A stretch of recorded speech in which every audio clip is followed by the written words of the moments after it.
अस्सलाम वालेकुम। रोशन Sahib welfare news network की जानब से रिजवान रफीक बाजवा आपकी खिदमत में हाजिर।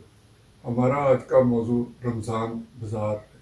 गुज़श्ता कई दहाइयों से हर हुकूमत रमज़ान मुबारक के मौके पर खुसूसी तौर पर गुरबा और मुस्तहिक अफराद के लिए रमज़ान बाज़ार लगाती थी, जिसमें आम मार्केट से अशिया और दोनों जो है वो सस्ती फराहम की जाती थी। लेकिन इस बार हुकूमत ने ये रमज़ान बाज़ार ना लगाने का फैसला किया, जिसमें आम आदमी में एक तशवीश की लहर दौड़ गई।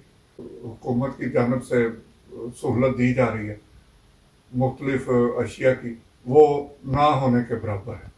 आटे की लाइनों में लोग मर रहे हैं, यूनिटी स्टोर पर लोग दर बदर की ठोकरें खा रहे हैं। हुकूमत को इस बारे में खुसूसी तौर पर सोचना चाहिए और आम आदमी की फलाह के लिए काम करना चाहिए। शुक्रिया। खुदा हाफिज़।